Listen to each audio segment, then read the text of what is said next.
Hi, I'm Bryden, and today I'm here with Carl. Hi, I'm Carl. I'm a registered psychologist and I've been in clinical practice for 7 years. And today we're going to be having a chat about a common scenario where a young person may be struggling and may find it hard to see a mental health professional.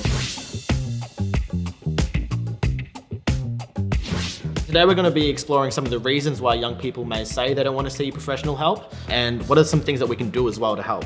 Because ultimately you can't force a young person to seek professional help, but there are some things you can do and say that will hopefully increase the chances that they'll be willing to seek support if and when required.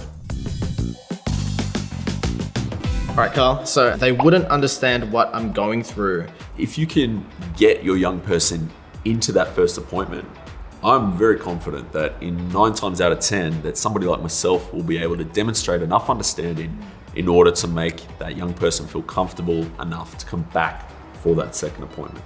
And I think it's super important for, parents maybe to help their child find their own mental health professional, because if they're involved in the process of finding their own person, then, they're probably going to feel more comfortable around them, right?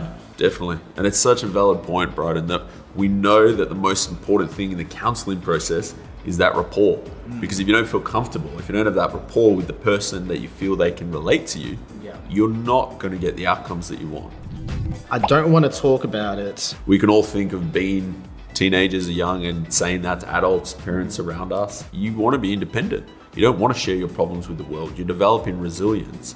But it's important as parents that you continue to express your concern, your support for your young person, even if they don't want to talk about it. Pretty relatable, but I also get how it could be hard to open up as well. And chances are a lot of young people might never open up to their parents, but that doesn't mean you can't encourage them to open up to another trusted adult, friend, coach, teacher, or a psychologist or counsellor. Yeah, I don't have a problem. Now, I feel like this could be really common because maybe they're avoiding, the situation, or possibly even in denial of their own feelings. Just because somebody seeks support doesn't mean there's necessarily anything wrong with them. A lot of the reasons, I've seen young people, it's because there's a lot of things going on in their life. And it's about providing them with a new perspective on how to manage those issues and different strategies they can use to lessen the impact of those things going on in their life.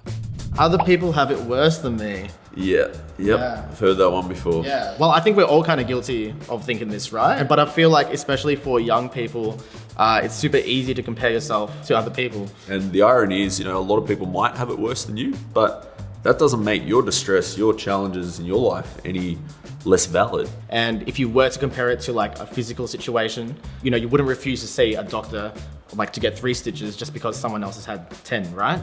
And imagine if you did, you'd probably get infections and a lot of other health issues. So if you are experiencing mental health issues or challenges, you're not alone.